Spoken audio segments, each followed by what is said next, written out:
Let's start with the morning. How do you usually wake up?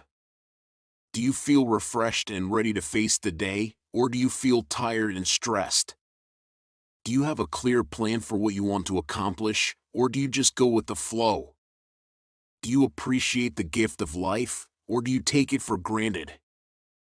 Stoicism can help you improve your morning routine by giving you some simple but powerful practices. One of them is to remind yourself of the things that are under your control and the things that are not. This is based on the idea that we can only control our own thoughts, words, and actions, but not the external events or other people's reactions. By focusing on what we can control, we can avoid getting upset by things that are beyond our power and instead use our energy to improve ourselves and our situation. Another practice is to reflect on your purpose and your values. What are the things that matter most to you? What are the goals that you want to pursue? What are the virtues that you want to cultivate? By having a clear vision of what you want to achieve and how you want to behave, you can align your actions with your principles and avoid distractions or temptations. A third practice is to practice gratitude. Every morning, think of 3 things that you are grateful for. They can be big or small, simple or complex, personal or universal. The point is to appreciate the good things that you have in your life and not take them for granted. This will help you cultivate a positive attitude and a sense of abundance. These practices can help you start your day with clarity, confidence, and joy. They can also prepare you for the challenges that may come your way during the day. For example, if you encounter a difficult situation at work or at home, instead of getting angry or frustrated, you can use Stoicism to calm yourself down and find a solution. One of the most famous Stoics in history was Marcus Aurelius, who was a Roman emperor and a philosopher. He faced many challenges during his reign, such as wars, plagues, rebellions, and conspiracies. He used Stoicism to cope with these difficulties and to rule wisely and justly. He wrote down his thoughts and reflections in a book called Meditations, which is one of the most influential works of Stoicism. One of the things that Marcus Aurelius taught us is how to deal with adversity. He said, "The impediment to action advances action. What stands in the way becomes the way." This means that we should not see obstacles as problems, but as opportunities. We should use them as a chance to grow, learn, and improve ourselves. We should also remember that we always have a choice in how we respond to any situation. We can either complain and give up, or we can accept and act. Another thing that Marcus Aurelius taught us is how to deal with people.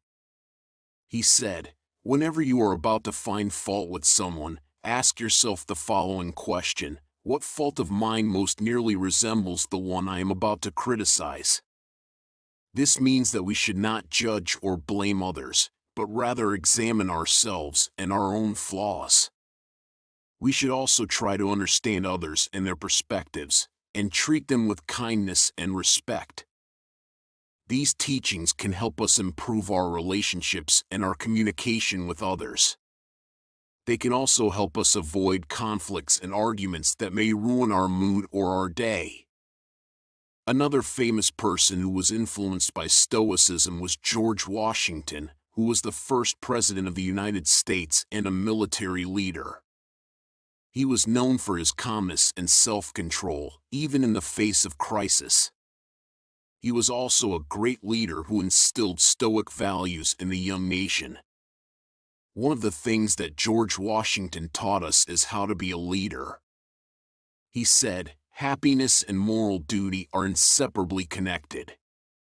This means that we should not only pursue our own happiness, but also consider the happiness of others and the common good.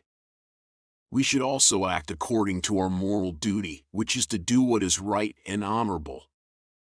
Another thing that George Washington taught us is how to be humble. He said, it is better to offer no excuse than a bad one. This means that we should not make excuses for our mistakes or failures, but rather admit them and learn from them. We should also not boast or brag about our achievements, but rather be modest and grateful. These teachings can help us become better leaders and better citizens. They can also help us earn the respect and trust of others. As you can see, Stoicism can help us in many aspects of our everyday life. It can help us improve our mood, our productivity, our relationships, and our character. It can also help us cope with the challenges and uncertainties that we may face in this complex and changing world. But Stoicism is not only a philosophy for the past or for the famous. It is also a philosophy for the present and for everyone. You don't have to be a Roman emperor or an American president to practice Stoicism. You can be anyone, anywhere, anytime. All you need is to have an open mind and a willing heart. You need to be willing to learn from the wisdom of the Stoics and apply it to your own life. You need to be willing to challenge yourself and change yourself for the better. If you are interested in learning more about Stoicism and how to practice it, I recommend you check out some of the resources that I have listed in the description below. They include books, websites, podcasts, and courses that can help you get started or deepen your understanding of Stoicism. I hope you enjoyed this video and found it useful. If you did, please give it a thumbs up and subscribe to my channel for more videos like this. Also, feel free to leave a comment below and share your thoughts or questions about Stoicism. I would love to hear from you and have a conversation with you.